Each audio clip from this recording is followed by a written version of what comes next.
అనుకుంటున్నారా? లేదు కదా. ఇంకో మాట ఏమంటారు జగన్మోహన్ రెడ్డి గారు? మాట తిప్పను మడమ తిప్పను అంటారు, అవునా? మాట తప్పను మడమ తిప్పను అంటారు, అవునా? ప్రత్యేక హోదా వచ్చిందా మనకి? మాట తప్పాడా లేదా? సంపూర్ణ మద్యపాన నిషేధం జరిగిందా? మాట తప్పాడా లేదా?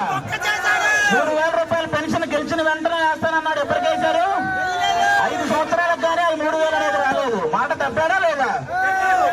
ఇలా చెప్పుకుంటూ పోతే చాలా మాటలు తప్పారు, చాలా సార్లు మడవ తిప్పారు. కాబట్టి అది సూట్ అవ్వదని మీరు ఒకసారి చెప్పాలని మనస్ఫూర్తిగా కోరుకుంటున్నారు. ఇంకో మాట ఏమంటారు?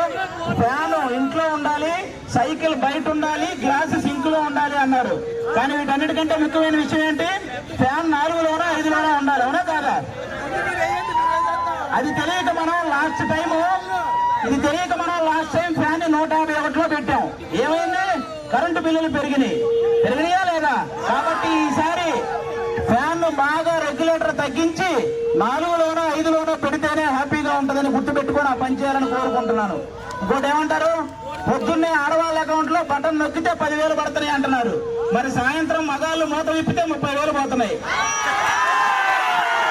వాటి సంగతి ఏంటి? ఎంతమంది కల్తీ మద్యం తాగి ఎన్ని ప్రాణాలు పోయినాయో తెలుసా? కాబట్టి ఇవన్నీ గుర్తు పెట్టుకోండి. చాలా పథకాలు పైన బీజేపీ మోడీ గారి దగ్గర నుంచి వస్తున్నాయి.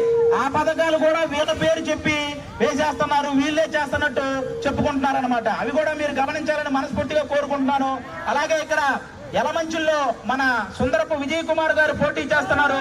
ఆయన్ని గాజు గ్లాసు గుర్తు మీద ఓటేసి గెలిపించాలని మనస్ఫూర్తిగా కోరుకుంటున్నాం.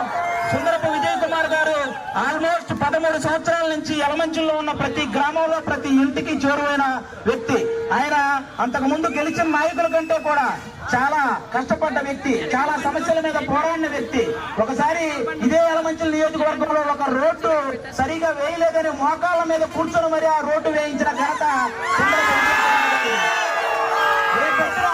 ఆయన గెలిస్తే యలమంచిలో ఉన్న ప్రతి సమస్య మీద ఆయన పోరాడగలడు. అసెంబ్లీలో ఆయన గలం గట్టిగా వినిపించగలడు. అలాంటి వ్యక్తిని గెలిపించాలని మనస్ఫూర్తిగా కోరుకుంటున్నాను. ఇంకెవరున్నారు మన పక్కన? సీఎం రమేష్ అన్న. బేసిక్ గా ఒక వ్యక్తి సీఎం అవ్వాలంటే కొన్ని సంవత్సరాలు కష్టపడాలి, కానీ పుట్టుకతోనే సీఎం అయిపోయాడు అన్న. సీఎం రమేష్ అన్న అనకాపల్లి కాన్స్టిట్యున్సీకి ఆయన్ని ఎంపీ క్యాండిడేట్ గా పెట్టడం ఆ కాన్స్టిట్యున్సీలో ఉన్న ఎమ్మెల్యేలు అందరి అదృష్టం. ఇదైతే మనందరం ఒప్పుకోవాలి.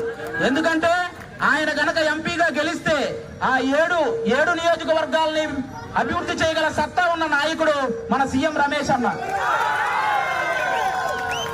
కాబట్టి ఇక్కడ మన యలమంచిలి నియోజకవర్గానికి ఎమ్మెల్యే క్యాండిడేట్ గా సుందరపు విజయ్ కుమార్ అన్నని గాజు గ్లాసు మీద ఓటేసి గెలిపించండి.